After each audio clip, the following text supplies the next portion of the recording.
नदी के किनारे बसा कस्बा शिवपुर दिखने में साधारण था, लेकिन वहां रहने वालों की जिंदगियां असाधारण कहानियों से भरी थीं। सुबह की धूप यहां धीरे धीरे उतरती थी, जैसे लोगों को जल्दबाजी से बचने की सलाह दे रही हो। इसी कस्बे की एक पुरानी गली में रहता था अनुज। अनुज की उम्र भले ही 40 के आसपास थी, लेकिन उसकी आंखों में ऐसी थकान थी जैसे उसने कई जिंदगियां एक साथ जी ली हों। वो हर दिन समय पर उठता, काम पर जाता, लोगों से ठीक ठाक बात करता, लेकिन भीतर से वो रुका हुआ था, जैसे उसकी जिंदगी आगे बढ़ रही हो पर उसका मन किसी पुराने मोड़ पर ठहर गया हो।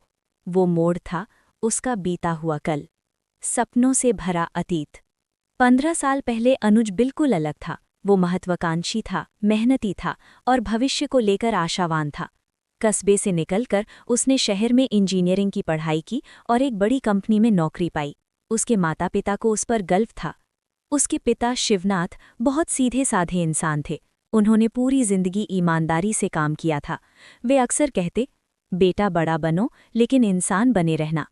अनुज उनकी बात सुनता जरूर था, लेकिन उस उम्र में सपनों का शोर ज्यादा तेज था।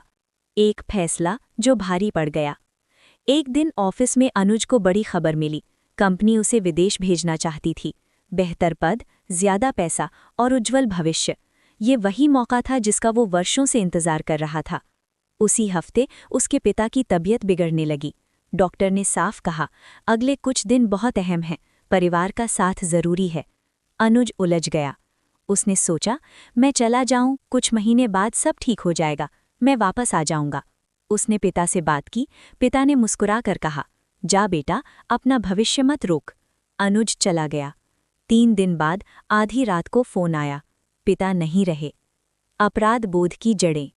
उस पल अनुज को ऐसा लगा जैसे जमीन खिसक गई हो। वो रोया, चिल्लाया, खुद को कोसा, लेकिन समय वापस नहीं आया। वो अंतिम संस्कार में भी नहीं पहुंच सका। यहीं से शुरू हुआ अनुज का आत्मदंड। वो मान बैठा, अगर मैं रुक जाता तो पिता जिंदा होते।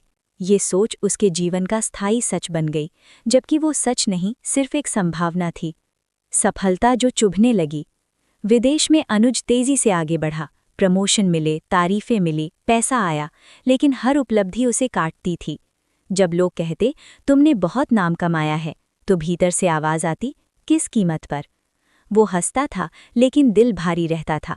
वो सोता था, लेकिन नींद पूरी नहीं होती थी। वो हर खुशी को खुद से दूर रखता था, जैसे उसे खुश रहने का अधिकार ही न हो। वापसी और सजा। कुछ साल बाद अनुज भारत लौट आया। उसने बड़ी नौकरी छोड़ दी और शिवपुर में एक साधारण सी नौकरी कर ली। लोग हैरान थे, इतनी ऊंचाई से नीचे क्यों?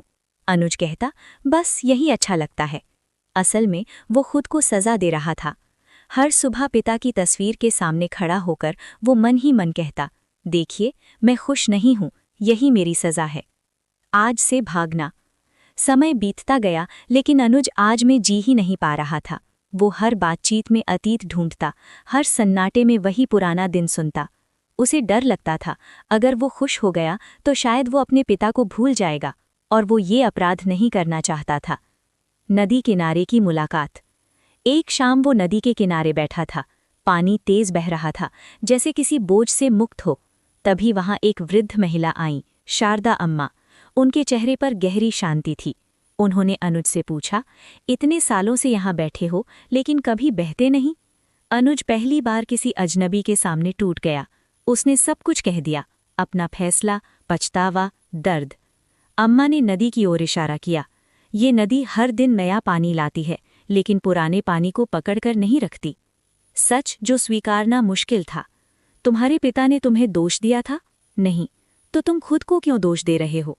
अनुज चुप रह गया।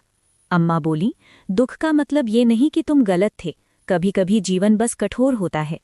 ये बात अनुज के लिए नहीं थी। पहला बदलाव। उस रात अनुज ने पहली बार पिता से अलग तरह से बात की, माफी मांगने के लिए नहीं, बल्कि धन्यवाद देने के लिए। उसने तय किया कि वो पिता की सीख को जिंदा रखेगा। सेवा में सुकून।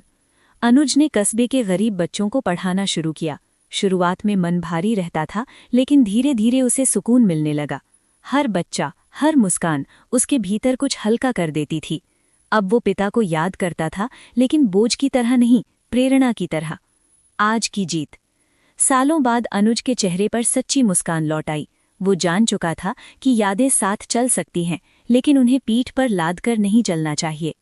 नैतिक शिक्षा। जो बीत चुका है उसे बदला नहीं जा सकता, लेकिन उसे ढोते रहना हमारे हाथ में होता है। कल से सीख लेना समझदारी है, लेकिन कल में जीते रहना आत्मविनाश है।